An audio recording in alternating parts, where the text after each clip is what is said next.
नमस्कार, ग्लोबल टेलिभिजनमा यहाँलाई हार्दिक स्वागत छ। ग्लोबल टक लिएर हामी फेरि पनि यहाँको टेलिभिजन सेटमा उपस्थित भएका छौँ।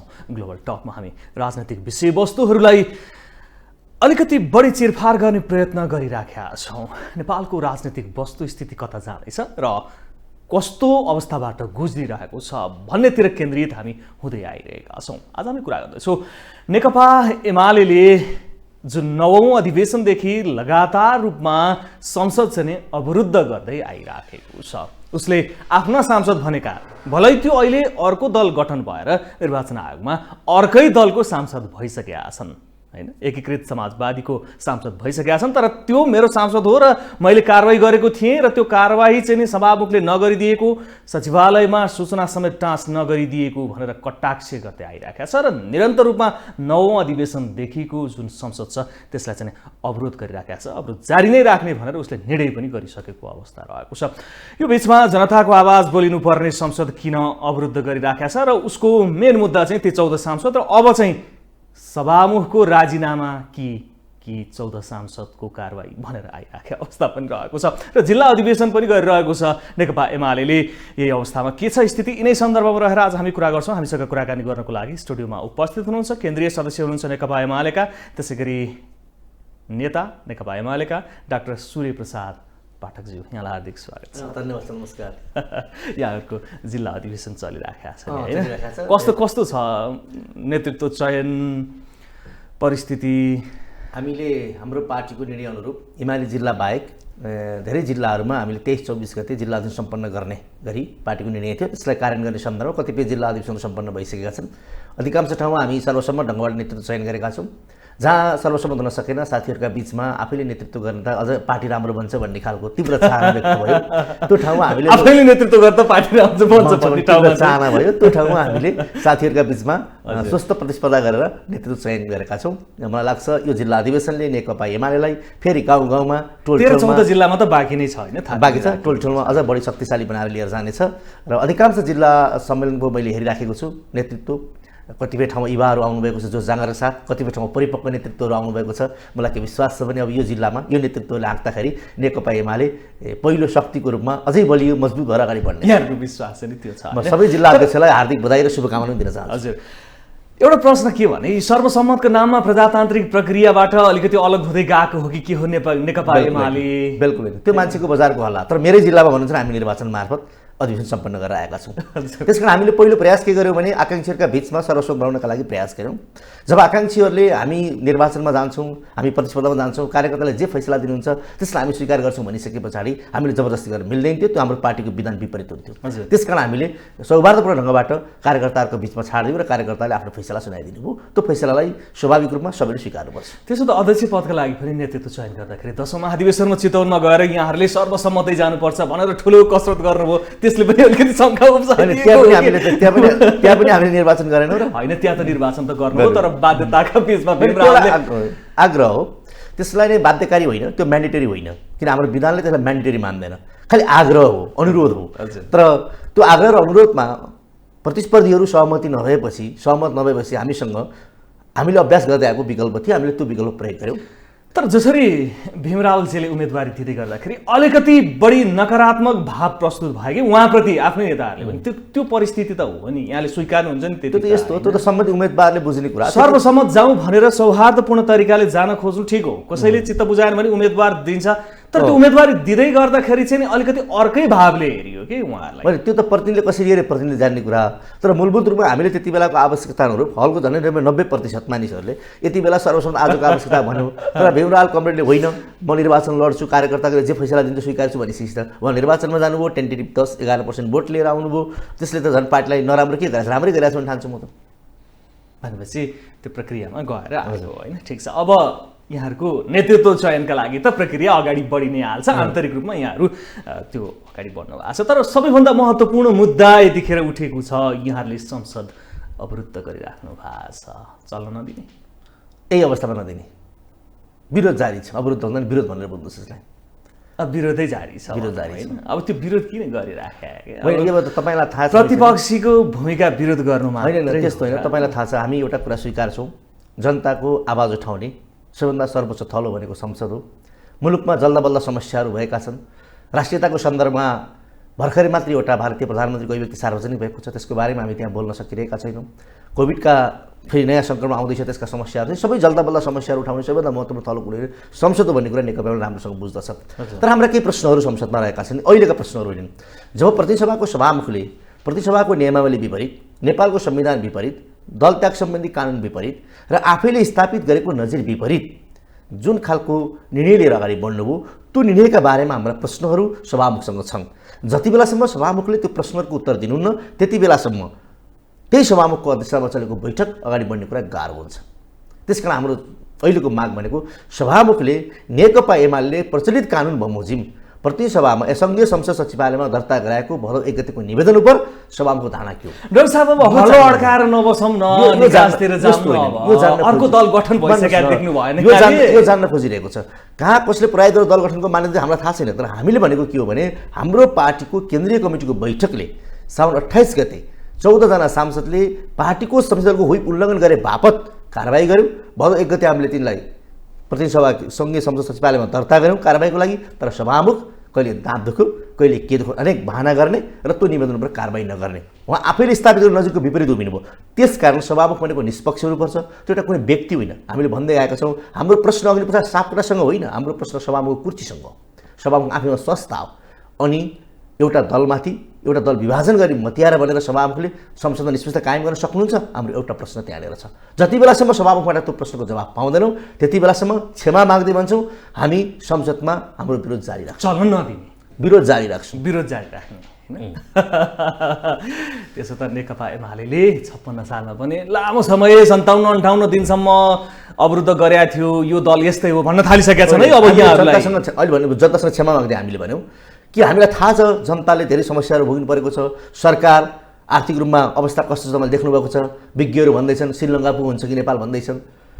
जल्दाबल्दा समस्याहरू छन्। ती समस्याहरूको मुखरित गरी थलो संसद अवरुद्ध हुनु कुरो हामी दुःख पनि व्यक्त गर्छौँ। तर त्यो किन आयो, त्यो परिस्थिति किन सिर्जना भयो, त्यो सबैभन्दा महत्त्वपूर्ण प्रश्न हो। विरोध सेकेन्डरी प्रश्न हो। प्राइमेरी प्रश्न के हो भने उहाँहरूको संसद पदप्रति 14 जना सांसदको त्यो पदप्रति आपत्ति हो नेकपा एमाले। प्राइमेरी प्रश्न के हो भने हाम्रो प्रतिसभा नियमावलीले के भन्छ भने गैर सांसद राखेर प्रतिसभा चल्दैन, चल्न दिनु हुँदैन। तर आधिकारिक बनाइदिन्छ निर्वाचन आयोगले दल दर्ता गरिदिन्छ। भोलि जबरजस्ती तोपबहादुर रायमाझीजीहरू जानु भने माओवादी के भन्छ संसदमा? लेखराज भट्टहरू संसदमा जानु भने के भन्छ? संसद चल्न दिन्छ? हाम्रो प्रतिसभा नियमावलीले भनेको छ, हाम्रो कानुनले भनेको छ गैर सांसद राखेर संसद चल्दैन। नेकपा एमाले भनेको अहिले यही हो। नेकपा एमालेको नजर मात्रै कानुनको नजरमा उहाँहरू गैर सांसद हो। तर जबरजस्ती गरिएको छ अग्निप्रसाद सापकोटालाई प्रयोग गरेर, सभामुखलाई प्रयोग गरेर। त्यसमा त निर्वाचन आयोगसम्म त्यसमा तानिनु भयो नि त। निर्वाचन आयोग पनि छ, त्यसका बारेमा हाम्रो प्रश्नहरू छन् अदालत। त्यसो त मुद्दा चलिरहेको छ, सर्वोच्च अदालतमा विचाराधीन मुद्दा छ, त्यताबाट फैसला आउँछ।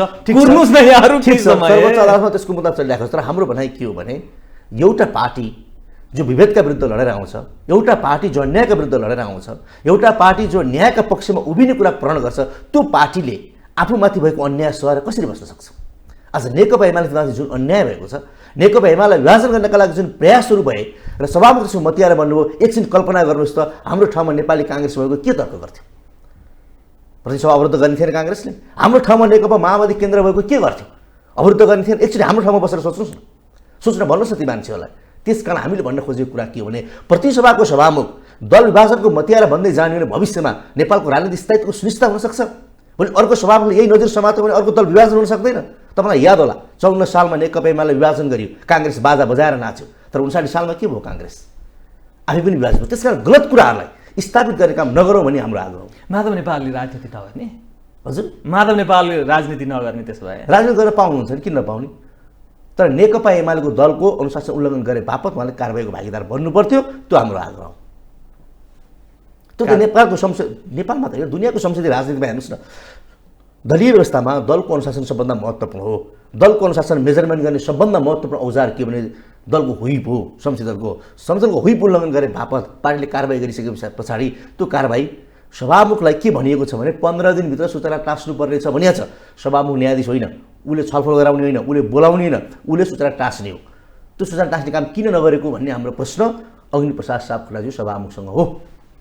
त्यो प्रश्नको जति बेलासम्म चित्त बुझ्दो जवाफ आउँदैन त्यति बेलासम्म फेरि पनि भन्छु प्रतिसभाको विरोध जारी रहन्छ। दलको व्हिप उल्लङ्घन गरे हो गरे होइन त पार्टीको संसदीय दलले केपी शर्मा ओलीको पक्षमा विश्वासको मत हाल भनेर भन्यो तर ती मानिसहरूले विश्वासको मत हालेन गएनन् नि होइन गए विश्वासको मत हालेनन् हाल्नु पर्थ्यो त्यसकारण पार्टीले कारबाही गर्यो अनि त्यो लामो टाइम ग्याप किन राखे त त्यसो भए त्यो त तपाईँको पार्टीले भोलिपल्ट पर्सिपल्ट गर्नुपर्छ भने छैन त्यस्तो बाध्यकारी कुरा होइन नि हेरेर बस्ने यिनीहरूले के गर्दा रहेछ त्यस्तो होइन।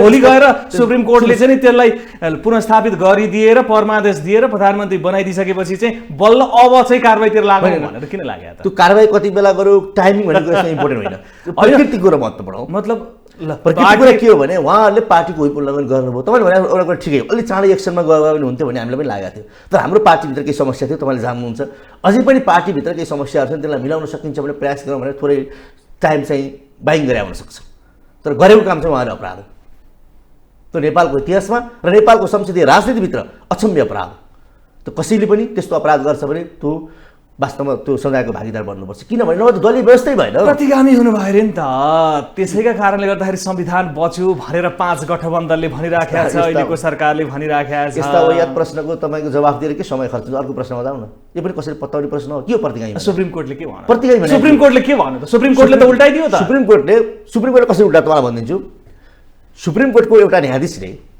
अमेरिकाबाट इमेल गरेको कुरा चर्चामा छ उनले के भने केपी शर्मा ओलीलाई हटाउनको लागि आउट अफ द ट्र्याक जानै पर्थ्यो यो त अदालतको न्यायाधीशले लेखेको इमेल होइन आज त परमादेशको फैसलाका प्राकम्पनहरू त्यसका सहउत्पादकहरू अदालतमा देखिएका छैनन् छिटाहरू के आधारमा त फैसला भएको रहेछ त्यो कानुनसम्मत फैसला थियो त्यो विधिसम्मत फैसला थियो त्यो न्यायमा आधारित फैसला थियो भने अदालतमा गइदिएछ किन भयो संसदहरू नै ठाडो पारेर सुप्रिम कोर्ट गइसकेपछि त्यसलाई मान्नुहोस् न हामीले त्यो फैसला स्वीकार गर्यौँ तर हाम्रा प्रश्नहरू अहिले पनि छन् यदि त्यो फैसला सही थियो भने आज अदालतको गाई जात्रा के गाई जात्रा हो मलाई बताइदिनुहोस् त लेनदेनको मुद्दा के हो प्रधान न्यायाधीशको भागमण्डल के हो न्यायाधीशलाई राजदूत दिएको कुरा के हो यस्ता गम्भीर प्रश्नहरू छैनन् आज नेपालको राजनीतिमा र दुनियाँको कुनै पनि अदालतले मलाई बताइदिनुहोस् प्रधानमन्त्री तोकेर यति बजेभित्र शपथ गरायो भने एउटा पनि ठाउँ फैसला सुनाउनुहोस् प्रतिसभा पुनर्स्थापना गर्न सक्थ्यो उसलाई चित्त नबुझेको भए तर प्रधानमन्त्री टोकेर पठाइदियो यति बजेभित्र शपथ गराउनु छ अनि हामीले बुझ्दैनौँ यी सबै कुरा त हामी जनतामा लिएर जान्छौँ किनभने हाम्रो लागि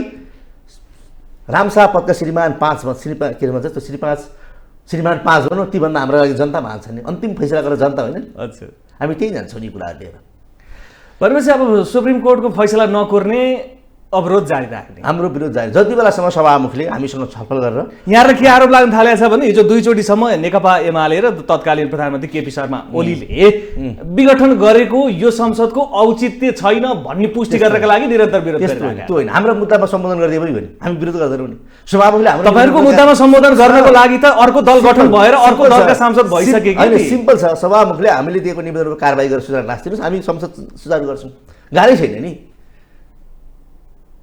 हाम्रो निवेदनको सभामुखले चित्तबुझ्दो जवाफ दिनुस् चित्तबुझ्दो ढङ्गले हामीलाई न्याय दिनुस् हामी संसदको प्रक्रिया अगाडि बढाउँछौँ पार्टी फुटिसक्यो पार्टी फुटेर गइसके ती अर्कै दलमा गइसके अब फेरि पखेरा किन निकाल्ने आफ्नो ढङ्गबाट अगाडि बढाउँ अब सहज तरिकाले त्यो त सभामुखको मिस्टेकको कारणले मात्रै हो सभामुखको नियतको कारणले मात्रै हो अहिले पनि 14 जना सांसद गैर सांसदै हुन् गैर सांसद राखेर प्रतिसभा चल्न सक्दैन तर त्यसको कानुनको दुरुपयोग कसले गर्यो सभामुखले प्रतिशोधमा मात्रै जाने प्रतिशोध के को प्रतिशोध साध्नु छोडिदिनुहोस् न अब छोडिदिनुहोस् अब भने नि दल दर्ता भएर अघि बढेर प्रक्रिया अन्तै पुगिसक्यो हैन ठीक छ प्रक्रिया जहाँ उहाँहरू जता जानुहोस् तर हामीले उठाएको मुद्दा के हो संसदभित्र हाम्रो प्रश्न हो बाहिर समाजवादी पक्षमा हाम्रो के प्रश्न छ र समाजवादी पार्टी खोल्न नपाइन्थ्यो भने हामीले कोही भनेका छौँ समाजवादी जान पाउनु कसैलाई भनेका छौँ कुनै मानिसलाई समाजवादीमा प्रवेश गर्न पाउन हामीले भनेका छौँ र संसदीय प्रक्रियाभित्र लोकतान्त्रिक मूल्य र मान्यताभित्र पार्टीकोले कारबाही गरेका सांसद राखेर संसद चल्न सक्दैन किनभने नेकपा एमालेको नजरमा मात्रै होइन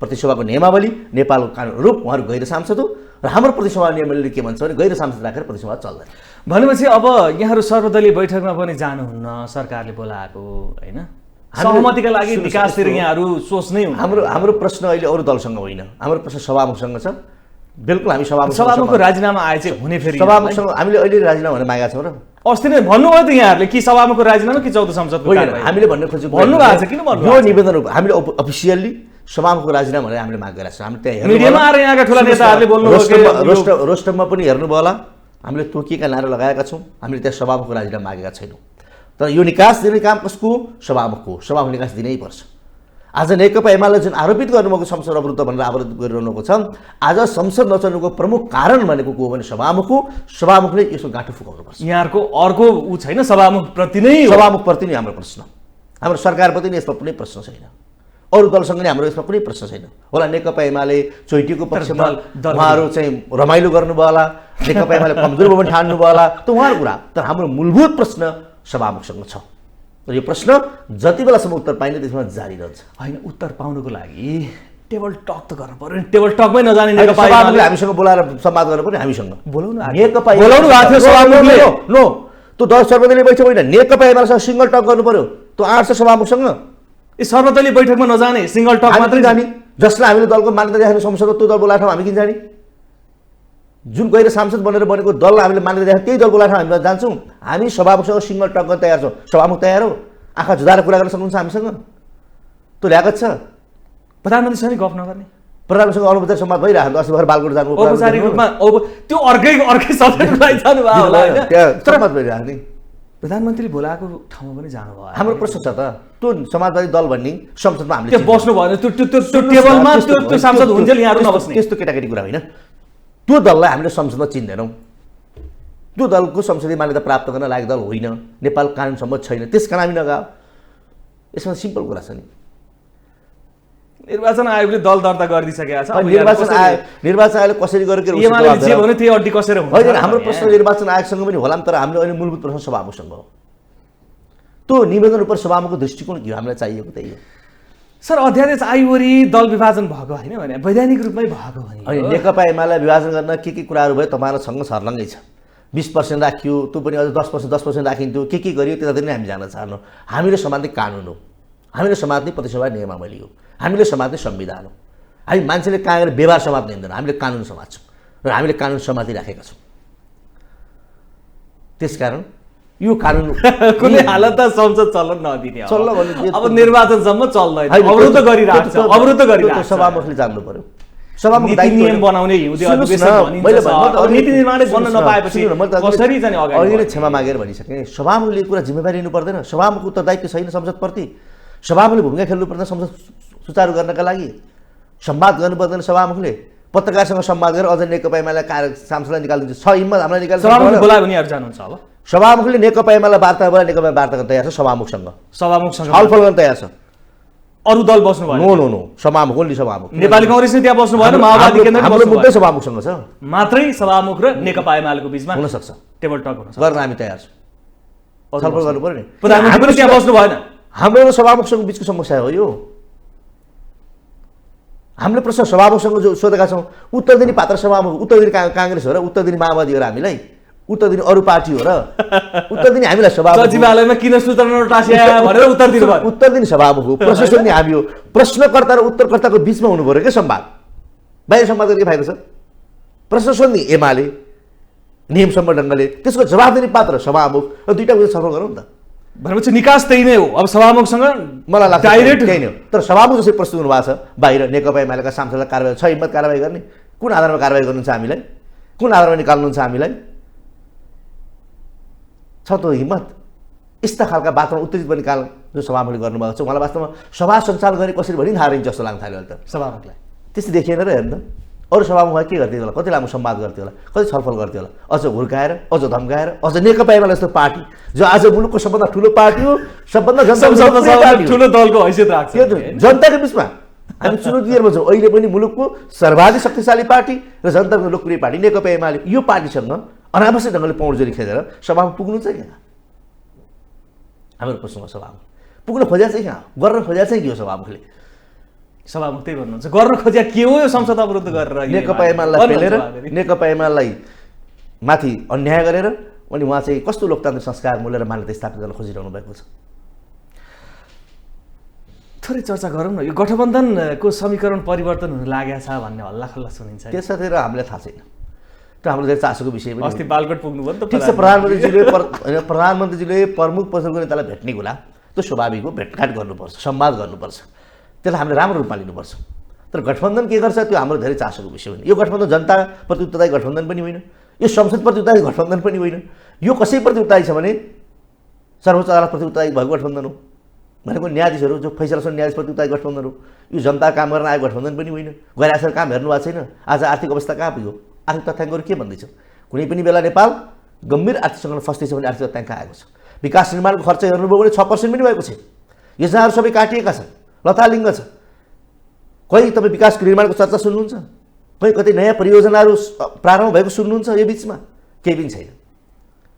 त्यसकारण यो सरकार मलाई लाग्छ यो रहनुसँग नरहनुसँग, नरहँदा जनता असाध्यै खुसी हुन्छन्, रहँदा पनि अब कानुन अनुरूप, कानुनभन्दा त यो परमादेशबाट बनेको सरकार केही समय चल्ने नै भयो चुनाव नहुने बेलासम्म। यहाँहरू खालि बारम्बार खालि परमादेशबाट भनेकै त्यहीँबाट होइन त। ल ठिकै छ, अब सांसदहरूले गएर तपाईँ हो भनेर हानेको त सर्वोच्च अदालतमा हो शेरबहादुर देउवालाई म समर्थन गर्न तयार छु भनेर ल्याप्चे हाने होइन सुप्रिम कोर्टमा गएर। म चाहिँ वकिल होइन, हेर्नुहोस्, मैले कानुन धेरै पढाएन, कानुन निर्मातामा आएको छु, तर प्रतिनिधिहरू गएका होइनन् सर्वोच्च म अदालतमा। धेरै कानुनको बहसमा म प्रवेश गर्न चाहन्न। तर मूलभूत कुरा के मैले अगाडि नै भने नि, संसद उत्पत्ति गर्ने ठाउँ भनेको एउटा ठाउँ संसद, सरकार उत्पत्ति गर्ने ठाउँ भनेको उसले भन्न के पर्थ्यो भने संसद स्थापना पुनस्थापना गरेर त्यहाँबाट प्रधानमन्त्री लिएर आऊ भन्नु पर्थ्यो। सजिलो बाटो यही होइन है? यही होइन र? ठिक छ, उसलाई त्यो एउटै गल्ती गर्यो कि परमादेश दियो शेरबहादुर देउवालाई प्रधानमन्त्री। उसले भन्नु पर्थ्यो के भने संसद चाहिँ पुनस्थापना भयो, अब संसदबाटै प्रधानमन्त्री बनाऊ, प्रधानमन्त्री बनाउने संसद हो, प्रधानमन्त्री संसदबाट बनाऊ, बरु यति दिनभित्र बनाऊ भन्नु पर्दैन थियो। फलानालाई यति बजेभित्र शपथ खुवाऊ भनेर पनि कहिले लेख्न मिल्छ भने उनीहरू त्यही मागेरै गएको थियो नि त, मलाई प्रधानमन्त्री बनाइ पाऊँ भनेर सुप्रिम कोर्टमा। यस्तो त गलत नजिर हो जस्तो लाग्छ मलाई। अब यसको त समीक्षा धेरै होला भरि विषयमा होइन। कहिलेकाहीँ घटनाक्रममा एउटा गलत कुराले नेपालको राजनीति कहाँ पुग्छ भन्ने कुरा त हामीले 51 सालमा भइरहेको छौँ नि। 51 सालमा जुन अदालतको प्रयोग गरियो प्रतिसभा विघटनको सन्दर्भमा, त्यसले नेपालको राजनीति कहाँ पुग्यो हेर्नुहोस् त। कति दुःख पायौँ हामीले। त्यो स्वाभाविक कोर्समा जान दिएको भए नेपाल आज कहाँ पुग्थ्यो होला? त्यस पछाडिका घटनाक्रमहरू हेर्नुहोस् न, विश्लेषण गरौँ न। म त त्यही विषयमा थेसिस लेखेँ भने अहिले मैले विश्लेषण गरेको छु। 51 सालमा 52 सालको फैसला, त्यो फैसला उत्पन्न गरेका अवस्थाहरू, त्यसपछि दिएको राजनीतिक अस्थिरता, त्यसले जन्माएको जनयुद्ध भनौँ या माओवादी द्वन्द्व, त्यो माओवादी द्वन्द्वले जन्माएको फेरि राजालाई एउटा चाहिँ तपाईँको संसदमाथि हमला गर्ने बनाएको वातावरण, यी सबै घटनाक्रमहरूको विश्लेषण गर्नुभयो भने एउटा कुराले धेरै कुराहरूको उत्पत्ति गराउन सक्छ गलत कुराले, र जसले गर्दाखेरि नेपालको लोकतान्त्रिक मूल्य मान्यतामाथि फेरि पनि प्रहार हुन सक्छ। अहिले पनि चिन्ता छ। आज वैशाख 30 गतेभित्र स्थानीय तहको निर्वाचन सम्पन्न गरिसक्नु पर्नेछ, तर सरकार अहिलेसम्म निर्वाचन घोषणा गर्दैन। अब के हुन्छ? आज आशंका छ हामीलाई कतै यो निर्वाचन घोषणा नगरेर फेरि कर्मचारीमा स्थानीय तह लान खोज्या त होइन। जसरी शेरबहादुर देउवाले त्यही काम गरे 59 सालमा, त्यही काम आज दोहोऱ्याउन खोज्या त होइनन् 78-79 सालमा भन्ने हामीलाई गम्भीर आशंका छ। यसको बारेमा मिडियाले बहस गर्नुहोस्। किन निर्वाचन घोषणा गरिएको छ स्थानीय तहको? कहिले गर्ने हो निर्वाचन? यदि निर्वाचन भएन भने के हुन्छ? यस्ता प्रश्नहरू हामी बहस गर्न जरुरी छ भन्ने म ठान्दछु। प्रक्रिया अघि बढ्न लागेको छ भनेर निर्वाचन आयोगले डेट पनि दिइसकेको छ। अब होला भन्ने आश गरौँ हामी। तर भएन भने त दुर्भाग्यपूर्ण होइन? हजुर, अब नकारात्मकतिर नजाउँ, अहिले सकारात्मक होला भन्ने आशामा समय बाँकी छ। अब शेरबहादुर देउवाको ट्र्याक रेकर्ड भन्छ नि, ट्र्याक रेकर्ड हेर्दाखेरि आशंका चाहिँ लाग्छ। आशंका थोरै यहाँहरूले गर्नु स्वाभाविक हो। प्रतिपक्षमा बस्नु भएको छ, घस घच्याउनु र निर्वाचन टाइममा गर्ने भने दायित्व पनि यहाँहरूको हो होइन, त्यसमा चाहिँ शङ्का भएन। मैले अघि पनि कुरा उठाएँ नि, यो सत्ता समीकरण परिवर्तन हुनको लागि एमसिसीको मुद्दा महत्त्वपूर्ण रूपमा उठ्न लागेको छ भन्छन् कि। अब एमसिसीको बारेमा निकै लामो चर्चा बहस परिचर्चा भइसकेको छ नेपालमा। मलाई के लाग्छ भने यो विषय यति धेरै गिजलियो, यति धेरै गिजल्नु हुँदैन त भन्ने मान्यता राख्छु म चाहिँ। तर धेरै गिजलियो। यसलाई कसैले स्वार्थको भर्याङ बनाए, कसैले पार्टीभित्र आन्तरिक शक्ति सङ्घर्षको रूपमा भर्याङको रूपमा अगाडि बढाउन खोजे। त्यस कारणले अहिले यो एमसिसीको सन्दर्भमा हाम्रा केही प्रश्नहरू छन्। ती प्रश्नहरू भनेको के हो भने नेकपाको हुँदाखेरि हामीले एउटा कार्यदल बनायौँ, त्यो कार्यदलले एमसिसीको बारेमा अलिकति संशोधन हुनुपर्छ भन्ने खालको केही कुराहरू ल्यायो। त्यस पछाडि हामीले त्यो धारणा सार्वजनिक गऱ्यौँ र अहिले हाम्रा केही चासोहरू छन्, जनताको केही चासोहरू उठेका छन्। ती चासोहरूलाई सम्बोधन नगरेसम्म एमसिसी अगाडि बढ्न सक्दैन भन्ने कुरा हो। र सरकारले अमेरिकासँग पत्रचार गरेको कुरा छ, माओवादी अध्यक्ष पुष्पकमल दाहालसहित पत्रचार गरेको कुरा छ। अब अमेरिकाले के विषयमा संशोधन गरेर लिएर आयो भन्ने कुरा हामीलाई जानकारी छैन। हाम्रो बेलामा, हाम्रो सरकार भएको बेलामा हामीले टेबल गरिदिएको, किनभने सरकार भनेको अविच्छेद्य उत्तराधिकारी हो। अघिल्लो सरकारले गरेको डकुमेन्ट हामीले संसदमा लगिदियौँ, संसदमा सभा भने त्यसलाई ल्याउनु भएन, आवश्यक ठान्नु भएन। पछाडि त्यसको बारेमा बहसहरू भए, जनताको प्रश्नहरू उठे, चासोहरू उठे। ती चासोलाई सम्बोधन गर्ने गरी अमेरिकाले के कुरामा संशोधन गरेर ल्याएको छ भन्ने कुरा अहिले त्यो डकुमेन्ट हाम्रो हातमा छैन। त्यसकारण सरकार नेकपा एमालेको आधिकारिक धारणा चाहिँ के हो भनेर स्पष्ट रूपमा भनेको छैन कि हामी सरकारले के गर्छ त्यसपछि धारणा लिएर आउँछौँ यति ठुलो दल प्रमुख प्रतिपक्षी दल राज्यमा सबभन्दा ठुलो दल हामी निकाल्छौँ जनताको अभिमत हामीसँग छ भन्ने दलले आधिकारिक एउटा कुरा बुझ्नु भएन म तपाईँलाई भने हाम्रो धारणा प्रश्नै छ हामी नेकपा छँदै झलनाथ खनाल भीमराल प्रदीप ज्ञालीको नेतृत्वबाट कमिटी बन्यो त्यो कमिटीले संशोधन पछि मात्रै पास हुनुपर्छ भन्ने यहाँहरूको स्पष्ट त्यही धारणा अहिलेसम्म त्यही धारणामा छ के कुरामा संशोधन भएर आयो बिचमा शेरबहादुर देउवा र पुष्पकमल दाहालले अमेरिकालाई पत्रचार गरेको कुरा छन् अमेरिकाको एमसिसीको मान्छेहरू नेपाल आएर भ्रमण गरेको कुरा छन् सरकारको बिचमा छलफल भएका कुराहरू छन् के कुरामा सुधार भएर आयो कुन कुन बिन्दुमा उहाँले संशोधन गरेर ल्याउनु भयो त्यो डकुमेन्ट हाम्रो हातमा छैन कृपया तर केपी शर्मा ओली प्रधानमन्त्री हुँदाखेरिको अभिव्यक्ति यहाँले पनि सुन्नु भएको होला म एमसिसीको पक्षमा छु शेरबहादुर देव र प्रचण्डजी थाहा भएन बिना संशोधन नै उहाँले यस्तो अभिव्यक्ति दिनु होइन त्यति बेला उहाँको भनाइ के थियो भने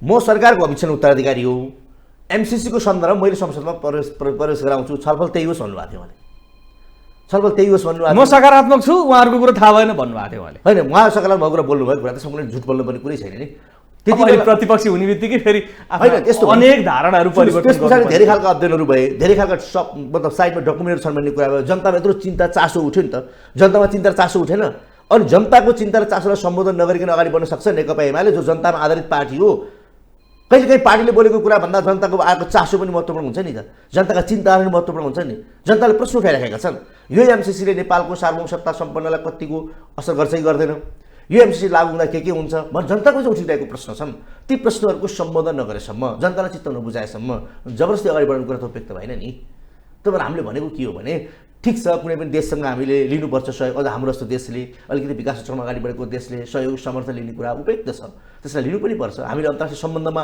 ख्याल पनि पुऱ्याउनुपर्छ अर्को देशसँग भएको सम्झौतालाई धेरै गिजल्दाखेरिका परिणामहरू नराम्रा पनि हुन सक्छन् तर जे भए पनि यति ठुला प्रश्नहरू जनताको उठे यी प्रश्नहरूको चित्तबुझ्दो जवाब हामी दलहरूले दिनुपर्छ एमसिसी अगाडि बढाउने हो भने पहिला हामीले चित्तबुझ्दो जवाब दिने अनि बल्ल एमसिसी अगाडि बढ्न सक्छ तर सरकारले के गरेको छ बिचमा भन्ने कुरा हामीसँग संवाद गरेको छैन हामीलाई डकुमेन्ट दिएको छैन जे डकुमेन्ट दिए पहिलाको त्यो डकुमेन्ट हामीसँग छ सरकारको नेतृत्व गरेका प्रधानमन्त्री शेरबहादुर देउवा त बिना संशोधन पारित हुनुपर्छ भनेर लाग्यो त्यो उहाँको दृष्टिकोण होला अर्को पनि कुरा छ यो एमसिसी दुईटै बहुमत चाहिँदैन कि यसको लागि अलिकति कता कता सन्धि सम्झौता संसदमा दुईटै बहुमत चाहिँदैन उहाँसँग 165 हेड काउन्ट छ हेड काउन्ट भन्दैछु मैले हेड काउन्ट त्यो चाहिँ हेड काउन्ट गरेर पास गरिदिनु नि त किन नेकपा एमालेको साथ चाहियो त्यसमा नेकपा एमालेको साथै चाहिँदैन नि समर्थन चाहिँदैन किन नेकपा एमाले खुचिङ भनेर बस्या जस्तो देखाउनुहुन्छ यहाँहरू खालि के आफ्नो अभिव्यक्तिहरू धारणा राख्नुस् हामी त स्वाभाविक रूपमा राज्यले यति ठुलो मुद्दा उठिराखेको छ गर्नुस् न त सके गर्नुस् नसके नगर्नुस्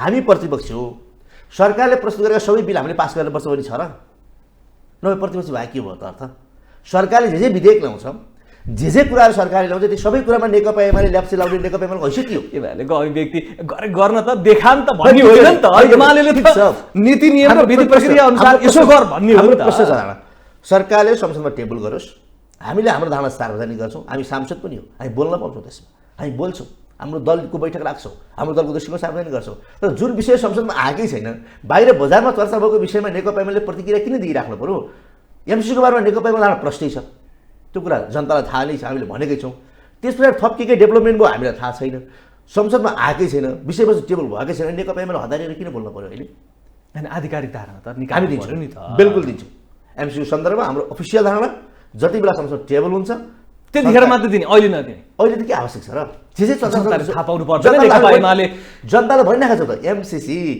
बिना संशोधन पास हुँदैन भन्ने हाम्रो कार्यदलले दिएको निष्कर्षको आधारमा हामीले गरेको कुरा हो यहाँ यति प्रश्न भएन तर बिचमा के डेभलपमेन्ट भयो हामीलाई थाहा छैन त्यो त सरकारले ल्याउनु पर्यो त्यो त संसद टेबल गर्नु पर्यो हामीसँग संवाद नगर्न पनि सक्छ उसले नेकपा एमाले भोटोलाई चाहिँदैन त्यसमा संवाद नगर्न पनि सक्छ गरिहाल्छ हामी संवाद गर्न तयार छौँ यस विषयमा तर एउटा ठुलो जमात जो साना साना दलहरू पनि रहेका छन् कम्युनिस्ट विचारधाराकै दलहरू उहाँहरू र नागरिक समाज भन्नेहरू के विज्ञहरू चाहिँ बारम्बार यसको विरोध गरिरहेका छन् अब चाहिँ खारेजै हुनुपर्छ भनेर मलाई लाग्छ खारेज गर्ने कुरातिर जानु हुँदैन भन्ने मेरो विश्लेषण छ मेरो आफ्नो पर्सनल विश्लेषण भोलि पार्टीले के भन्छ यसलाई नमिलेका कुराहरू मिलाएर आवश्यक ठाउँमा संशोधन गरेर त्यसो त 11 बुदाको लागि अगाडि बढ्नुपर्छ। एमसीसीसँग उसले स्पष्टीकरण मागेको थियो, यो होइन है, यो आइपीएस अन्तर्गत पनि होइन, यो संविधानभन्दा माथि हुने कुरा पनि होइन भनेर उसले स्पष्टीकरण पनि दिइसक्यो। अब कहाँ बाँकी रह्यो, फेरि के संशोधन बाँकी रह्यो त? मलाई लागेको कुरा यसमा सबभन्दा बढी कन्ट्रोभर्सियल कसैले बनायो भने अमेरिकाले पनि बनायो।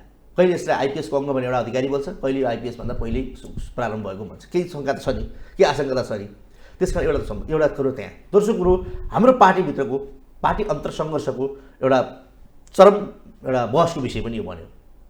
यसलाई कतिपय साथीहरूले अलिक बढी पनि उचाल्नु हो भने मलाई लाग्छ। केही मानिसहरूले के तर्क गरे भने नेकपाकै नेताहरू, तत्कालीन नेताहरूले नुवाकोटमा अमेरिकाले सेना राख्छ, पालमा सेना राख्ने जग्गा खरिद जस्ता हावा कुराहरू पनि गरे। त्यस कारणले यसमा अलि नकारात्मक बहसहरू पनि धेरै भएका छन्।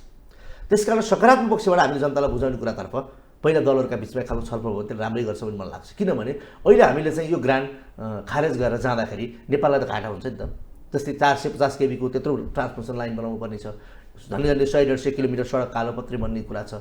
त्यो कुरा पनि आफैमा महत्त्वपूर्ण छ। तर यसो महत्त्वपूर्ण भनिरहँदाखेरि फेरि नेपालको सार्वभौमसत्ता सबभन्दा ठुलो कुरा नै हाम्रो लागि त। त्यस कारण यसमा आँच नपुग्ने गरी केही प्रश्नहरू छन् भने अहिले आँच पुग्ने अवस्थामा छ कि छैन, यति कुरा चाहिँ डाक्टर सूर्य पाठकले मलाई लाग्छ यसमा केही स्पष्ट हुन जरुरी देखियो। खास गरिकन हाम्रो संविधानले हामी कुनै पनि सैन्य गठबन्धनमा समावेश हुन मिल्दैन। त्यो हाम्रो संविधानको मूल मर्म हो। तर यो आइपीएसको अङ्ग हो भने यो समस्या सिर्जना हुन सक्ने विषय हो भन्ने मलाई भन्न सकिन्छ। यो आइपीएसको अङ्ग हो भने यसमा चाहिँ अमेरिकन अधिकारीहरूको भनाइ कन्ट्रोभर्सियल छ भन्ने लाग्छ मलाई। त्यसकारण पहिला भनाइ के हो भन्ने कुरा अलिक अफिसियली त्यसमा क्लियर हुनुपर्छ भन्ने मलाई लाग्छ। तर यसको त जवाफ दिइसके आज आइपीएस अन्तर्गत जो होइन, फेरि अर्को स्टेटमेन्टमा छ नि यिनीहरूको। अब त्यही त मैले भने अमेरिकन अधिकारीकै भनाइ कन्ट्रोभर्सियल भएपछि कुनलाई चाहिँ बिलिभ गर्ने भन्ने समस्या भयो कि यहाँ। त्यसकारण बिचमा चाहिँ हाम्रो प्रधानमन्त्री शेरबहादुर देवालले के भन्नुभयो भने मैले र प्रचण्डले चाहिँ एमसीसीमा पत्र पठाएका छौँ भन्नुभयो। त्यो पत्र के पठाउनु भएको, त्यो पत्रमा के कुराहरू जवाफ आयो भन्ने कुरा चाहिँ हामीलाई थाहा छैन कि। तपाईँलाई थाहा छ र त्यो? भनेपछि यथास्थितिमा पास हुँदैन मैले गाह्रो देख्छु। मैले भने नि अघि एमालेसँग मिलेर काङ्ग्रेसले थोरै प्रयत्न चाहिँ गर्ने कोसिस गरिरहेको छ। यसमा चाहिँ मैले अलिक गाह्रै देख्छु। यसमा अब नेताहरूको संवाद पनि होला, छलफल पनि होला।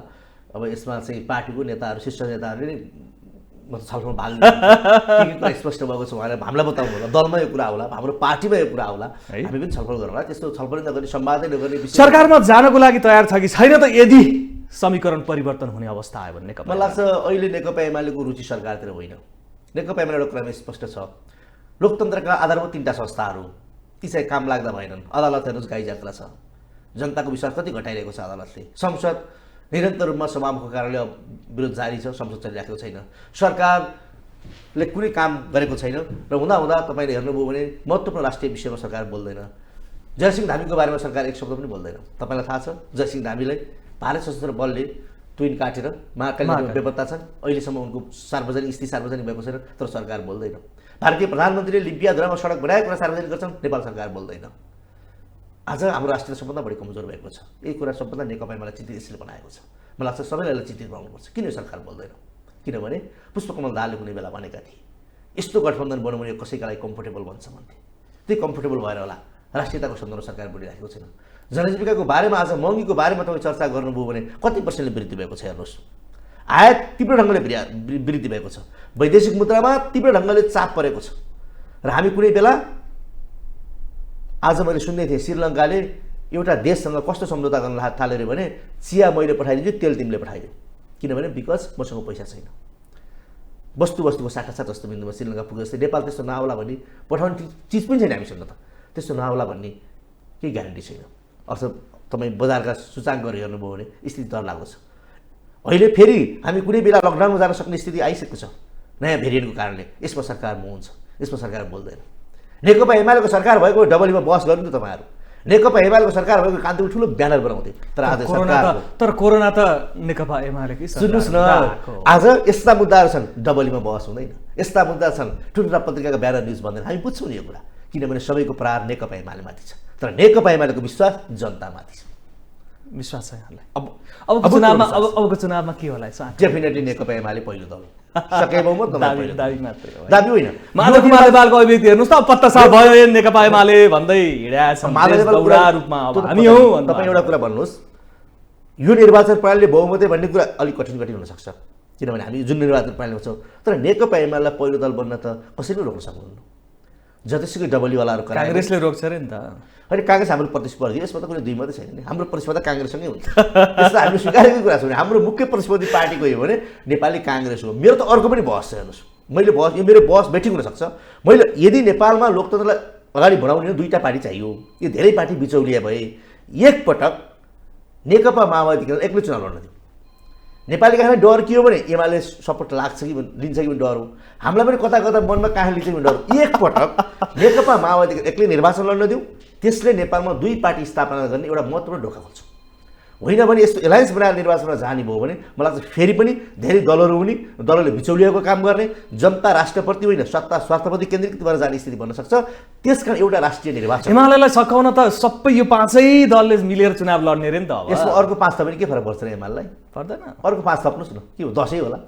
त्यो त हामीले भनेकै छौँ त, छ हिम्मत त्यसरी लड्न। हिम्मत छ, हिम्मत मात्रै कुरा होइन, हामीलाई त्यही छैन। हामी यसलाई मन्जुर गर्छौँ विभिन्न गठबन्धन भएर निर्वाचनमा नेकपा एमाले जाँदाखेरि यदि जनताले नेकपा एमालेलाई प्रतिवर्ष बस भन्ने फैसला दिनु भने हामीले सहर्ष स्वीकार गर्छौँ। तर हामीलाई के विश्वास छ भने नेकपा एमालेसँग तीनवटा कुरा महत्त्वपूर्ण छन्। म तपाईँलाई भन्छु, एउटा नेकपा एमालेको प्रथम राष्ट्रिय विधान महाधिवेशनबाट पारित गरेको नीति हाम्रो अब्बल छ भन्ने हाम्रो ठम्माइ छ। दोस्रो, आज मुलुकमा समकालीन नेताभित्र कोही हेर्नुभयो भने सबभन्दा बढी लोकप्रिय नेता कोही छ भने केपी शर्मा ओली हुनुहुन्छ र नेपालको राष्ट्रिय राजनीतिको एउटा महत्त्वपूर्ण फ्याक्टर्स बनिसक्नुभएको छ केपी शर्मा ओली। केपी शर्मा ओली एउटा फ्याक्टर, एउटा महत्त्वपूर्ण, एउटा यहाँको सैद्धान्तिक फ्याक्टर, महत्त्वपूर्ण फ्याक्टर्स। किन हो भने यो आज नेपाललाई चाहिएको डेभलपमेन्ट हो नि, विकास हो नि। यो विगत 10 वर्ष गफमा मात्रै विकास गर्नुहुन्छ केपी शर्मा ओलीले भनेर आरोप लाग्ने गर्यो। यो विगत 10 वर्षमा सबभन्दा बढी विकासको बहसमा उत्रिएको कोही मान्छे केपी शर्मा ओली होइन, यो कुरा स्वीकार हुन्छ होला नि। बहसमा चाहिँ उत्रिनु भयो। तेस्रो, कार्यान्वयनको पाटोमा चाहिँ जान्छ। तेस्रो, हामीसँग सबभन्दा बढी सामाजिक जमानी भएर बसेका एमालेका कार्यकर्ताहरू छन् गाउँ गाउँमा, जो सामाजिक इमान हो ती कार्यकर्ताहरू छन्। त्यसकारण यो तीनवटा शक्ति परिचालन हुँदा नेकपा एमालेको विजयलाई कसैले पनि रोक्न सक्दैन। जहाँसम्म केपी ओलीको विकासको सन्दर्भ भन्नुभयो कि सुरुङ मारेको केपी ओलीकै पालामा प्रारम्भ भएको होइन। 32 साल म जन्मेको वर्ष जग्गा अधिग्रहण भएर चाहिँ पोखराको विमानस्थल कसको पालामा निर्माण भएको हो? भैरव विमानस्थल कसको पालामा निर्माण भएको हो? राजमार्ग चौडा बनाउने काम कसको पालामा भएको हो? मोटररेल पुलहरू दैनिक 15-16 किलोमिटर सडक पिचुने काम कसको पालामा भएको थियो? अहिले कति भइरहेको छ? तथ्याङ्क बहस गरौँ न, छ हिम्मत? ल तथ्याङ्क जुदाएर बहस गरौँ, हामी तयार छौँ। तर कतिपय कुरा हाम्रो पार्टीका कुराहरू राम्रो गरेर काम जनतालाई भन्न सकेनौँ बिचमा, त्यसकारण कन्फ्युजन क्रिएट भयो। तर तपाईँ जस्तो पत्रकारले त बुझिदिनुपर्छ नि, एउटा लहर त आएको थियो नि विकासको। भलै हाम्रा संरचनाका समस्याहरू थिए, कर्मचारीमा समस्याहरू थिए, सार्वजनिक खरिदेनका समस्याहरू थिए, अलिकति ढिला भएको थियो। तर एउटा लहर त अब नेपाल विकासको गतिमा तीव्र ढङ्गले अगाडि बढ्छ। मैले भने र वर्ल्ड ब्याङ्कले भने यो कुरा दक्षिण एसियामा बङ्गलादेश पछाडि दोस्रो आर्थिक वृद्धि गरेको नेपाल थिएन। यो मैले भने हो र तथ्याङ्कले भनेको कुरा होइन। त्यस कारण डाक्टर साहब यो कम्युनिस्टहरू छ नि अहिले ठ्याक्क दुईवटा भागमा छन् कि होइन, एउटा केपी ओली समर्थक, एउटा केपी ओलीको चाहिँ नि विरोधमा के। अब दल भन्दा पनि केपी ओलीको समर्थन कि दुईतिर फ्याक्टमा भइरहेको अवस्था छ।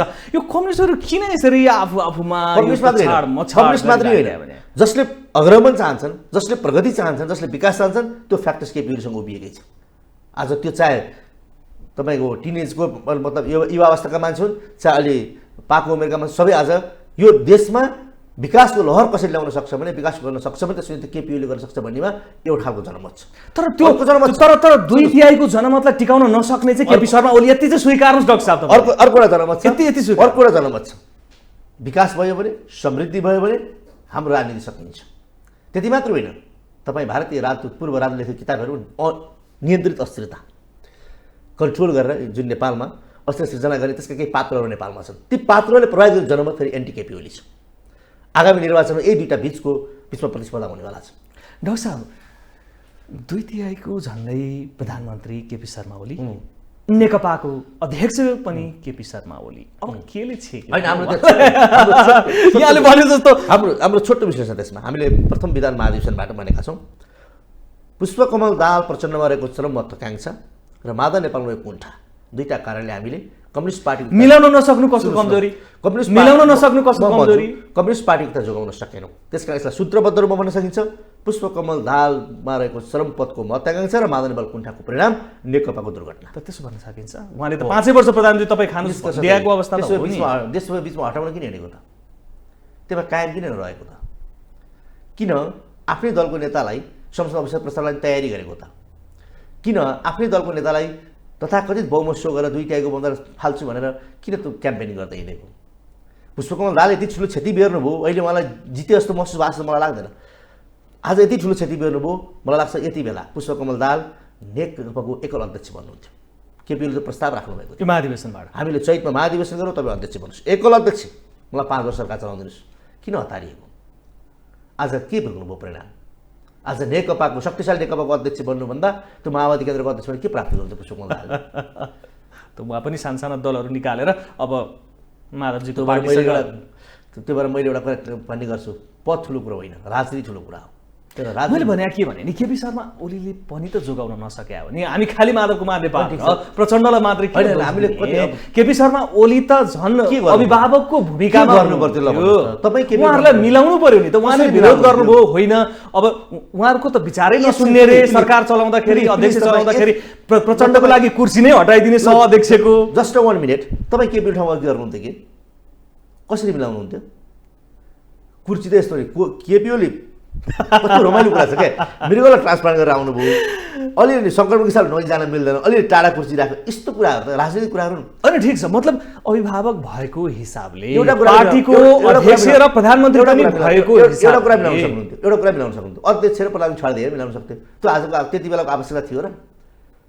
माधव नेपाललाई अध्यक्ष प्रचण्ड जस्तो नयाँ क्यान्डिडेट, एउटा कुनै नयाँ क्यान्डिडेट आउँदाखेरि पार्टी जोगिन्छ र कम्युनिस्टहरू एक हुन सक्छन् भने त्यो त्याग मैले गर्न सक्नुपर्छ भन्ने मानसिकताबाट भनेको होइन। पौष 4 गते पुष्पकमल दालको निवास स्थान खुमलटारमा गएर कमरेड तपाईँले मलाई नहटाइ नहुने भएपछि पार्टीको एउटा विशेष महाधिवेशन गरौँ, तपाईँ अध्यक्ष भन्नुहोस्, पार्टीको प्रधानमन्त्री कसलाई बनाउने हो फैसला गरौँ भनेको होइन। वामदल साँची राखेर पौष 4 गते डेट भन्दैछु मलाई, डेट। तर एउटा काम गर्नुहोस्, तपाईँले मलाई जथाभावी आरोप लगाएर तपाईँले जुन आरोपपत्र प्रस्तुत गर्नुभएको छ केन्द्रीय कमिटीमा त्यो फिर्ता लिइदिनुहोस्। यति मात्रै फिर्ता लिएको भए पुष्पकमल दालले त्यो अप्रमाणित आरोपको पत्र फिर्ता लिएको भए आज दाल अध्यक्ष बन्नुहुन्थ्यो, अर्को मान्छे प्रधानमन्त्री बन्थ्यो, पार्टी टिक्थ्यो। यताबाट बहस गरौँ न। भनेको होइन पौष 4 गते पुष्पकमल दालले भन्न सक्नुहुन्छ भनेको होइन भनेर पुष्पकमल दाल घरमा गएर यो नेकपा जोगाउँ, यो ऐतिहासिक आवश्यकता हो, मुलुकलाई अगाडि बढाउँ, ठिक छ म तपाईँहरूको लागि म नहटी नहुने भएदेखि एउटा विशेष महाधिवेशन गरौँ। अहिले जिल्ला कमिटी प्रदेश कमिटीहरू छन्, त्यहाँबाट प्रतिनिधि ल्याएर विशेष महाधिवेशन गरौँ, प्रक्रियाबाट तपाईँ अध्यक्ष बन्नुहोस् र अर्को कोही मान्छेलाई प्रधानमन्त्री बनाऊ, तर नेकपा एकता जोगाउँ। त्यसका लागि तपाईँले म माथि लगाएका जुन आरोप छ ती भद्दा खालका आरोपहरू, अप्रमाणित कुराहरू, त्यसको फिर्ता लिनुहोस् भनेर भनेको प्रस्ताव राखे होइन। किन फिर्ता नलिएको पुष्पकमल दालले? उहाँले मान्नु भएन होइन। अब तपाईँ मलाई भन्नुहोस् यो पार्टी विहारको बरु कारक को हो? बताइहाल्नु न मलाई। अब यहाँहरूको विचारमा अब प्रचण्डजी र माधवजी हाम्रो विचारमा सही निष्कर्ष त्यही। अब कम्युनिस्टहरू फेरि एक ठाउँमा आउन सक्ला? नेपाल कम्युनिस्टको भर त छैन, आउनु पनि सक्छ। आउनु ठिक कि गलत? मलाई भन्नुहुन्छ भने वास्तवमा यो स्वार्थमा आधारित एकता हो भने यो नगरौँ भन्छु म। साँच्चीकै वैचारिक हिसाबले जनतालाई अगाडि राखेर समाजलाई अगाडि राखेर गर्ने गरौँ, विचारमा छलफल गरौँ, विचारमा बहस गरौँ। माधवजीहरूसँग यहाँ सहकारी अब हुन सक्छ कि सक्दैन? एउटा राम्रो कुरा के भएको छ भने अहिले नेकपा माओवादी केन्द्रको महाधिवेशन मैले हेरेँ, त्यस दस्तावेज हामीले जुन कुरा 49 सालमा भनेका थियौँ जनताको बहुदलीय जनमतमा त्यही कुरा उहाँहरू आइपुग्नु भएको छ। त्यसकारण र अर्को पनि हामीले भनेका छौँ विधान महाधिवेशनमा हामीले नेपाली समाजको प्रमुख दुश्मन कोही छ भने दलाल पुँजीवाद हो भनेका छौँ। माओवादी पनि त्यही निष्कर्षमा छ। त्यो सैद्धान्तिक हिसाबले मलाई लाग्छ माओवादी केन्द्र हाम्रो बिचमा कुरा सैद्धान्तिक फरक भिन्नता मैले देख्दिनँ। अब जहाँसम्म नेतृत्वको टकरावको कुरा छ, यो नेतृत्व टकरावको कारणले दुर्घटना भयो नि पार्टी त। त्यसकारण यो कुराहरू नमिलाएसम्म नेताको स्वार्थको आधारमा एकता गर्ने कि वैचारिक हिसाबले एकता गर्दै जाने भन्ने कुरा दुईवटा पाटा हुँदो रहेछन्। हामी नेताको स्वार्थको हिसाबमा हिजो एकता गऱ्यौँ, त्यसलाई टिकाउन सकेनौँ। अब हामीले वैचारिक बहस गर्दै माओवादी केन्द्र हाम्रो बिचमा वैचारिक बहसहरू प्रारम्भ गर्दै हामी तलैबाट एक खालको वातावरण निर्माण गरेर जानुपर्छ। त्यो जाँदा राम्रो हुन्छ भन्ने मलाई लाग्छ, किनभने सैद्धान्तिक हिसाबले तर यी तीन नेताहरू एकै ठाउँमा बस्ने सम्भावना छ एकदमै विचारको दृष्टिकोणले मलाई लाग्छ अब नेकपा माओवादी र हाम्रो बिचमा सैद्धान्तिक हिसाबले बहस गर्ने ठाउँमा अब हामी छैनौँ भन्ने लाग्छ। किनभने अस्ति उहाँले जुन निकाल्नुभयो निष्कर्ष नेपाली समाजको रूपान्तरण र समाजमा शान्तिपूर्ण प्रतिस्पर्धा सम्भव छ भन्ने माओवादी निष्कर्ष हो। हाम्रो भनाइ पनि 49 सालमा त्यही हो। नेपाली समाजको आर्थिक सामाजिक र सांस्कृतिक रूपमा अनिवार्य छ, त्यो प्राप्त गर्ने विधि भनेको शान्तिपूर्ण प्रतिस्पर्धात्मक राजनीतिक प्रणाली हो भन्ने कुरा नेकपा एमाले फैसला गरेको कुरा हो 49 साल।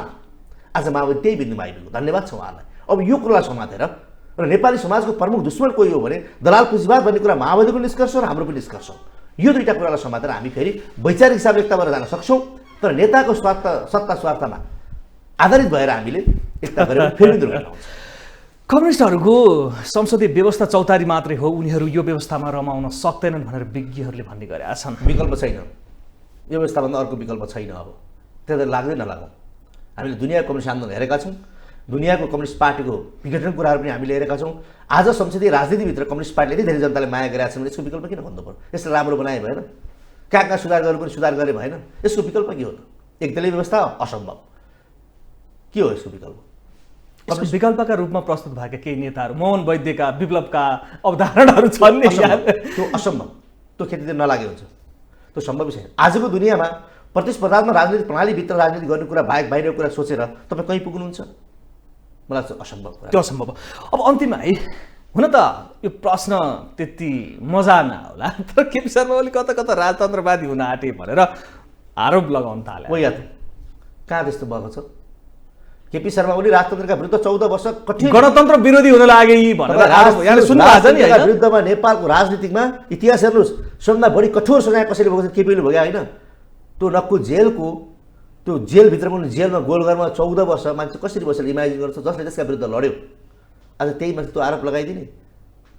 केपी ओलीलाई कहिलेकाहीँ राष्ट्रघाती बनियो, तर सबभन्दा राष्ट्रवादी नेता को रहेछ? व्यवहारमा प्रणित गर्नु भने केपी ओलीले नाकाबन्दीका विरुद्ध जुझेर लिम्पियाद्वारा लिपिले कालापानीलाई नेपालको नक्सामा सूचीकृत गरेर सम्झौता पास गराएर आज पनि भारतीय पत्रिकाले लेखे, भारतका राजदूतहरूले किताबमा लेखिरहेका छन् नेपालमा कोही छ भने राष्ट्रवादी नेता केपी शर्मा ओली छ भनेर। तर हिजो केपी शर्मा ओलीलाई के आरोप लगाइन्थ्यो? आज पनि नेपालको संविधानले परिकल्पना गरेका महत्त्वपूर्ण पिलरहरू संघीयता, धर्मनिरपेक्षता, गणतन्त्र, समावेश र समानुपातिक प्रतिनिधित्व, यसमा केपी शर्मा ओली दृष्टिकोण स्पष्ट रूपमा छ हैन? थोरैमा बताइदिनुहोस्, अर्को एउटा झिल्को उत्पन्न भएको छ। विवेकशील साझा र राष्ट्रिय प्रजातन्त्र पार्टीले एउटा मुद्दा उठाउन थालेको छ कि अब राजतन्त्र फर्काउनु पर्छ। त्यो उहाँले मुद्दा उठाउन पाउनुहुन्छ, किनभने लोकतन्त्रमा मुद्दा उठाउन नपाइने भन्ने कुरा हुन्छ। तर उहाँको मुद्दा नेपाल जनताले खारेज गर्छन्। एउटा खारेज गरिसकेको विषय हो, नेपाल जनताले फेरि पनि खारेज गर्छन्। तर उहाँहरूले आफ्नो मुद्दा उठाउन पाउनुहुन्न। तपाईँले चाहिँ राजतन्त्रको बारेमा बहस गर्न पाउनुहुन्न, तपाईँले राजतन्त्रलाई आफ्नो आदर्श मान्न पाउनुहुन्न। यहाँले यस्तै राजनीतिक अस्थिरता दिइराख्नु भयो भने त्यसले मलजल पाउँछ कि भन्ने आशंका जनतामा छ। त्यसमा त हामी गम्भीर हुनु पर्यो नि, त्यसमा हो दलहरू गम्भीर हुनु पर्ने। हिजो हामीले नि होइन फर्टाइल ल्यान्ड भन्छ नि, मलिलो भूमि तयार गरेको ज्ञानेन्द्रलाई हामीले बिचको कचपच होइन, नेकपा एमाले विभाजन, नेपाली काङ्ग्रेस विभाजन, स्थानीय तहको विघटन, सबै घटनाक्रमले हामीले मलिलो भूमि तयार गर्न ज्ञानेन्द्र टेक ओभर गर्यो। यसमा त हामी सिन्सियर हुनु पर्यो नि। हस् समय सकियो डाक्टर साहब, यहाँ गमल्ने विचार सबैको लागि। हस्, थ्याङ्क यू सो मच। दर्शक, आज हामीले ग्लोबल टकमा कुरा गऱ्यौँ केन्द्रीय सदस्य नेकपा एमालेका डाक्टर सूर्यप्रसाद पाठकज्यूसँग। अन्य कुनै विषय र व्यक्तिका साथमा हामी आउँछौँ। ग्लोबल टेलिभिजन हेर्दै गर्नुहोला। नमस्कार।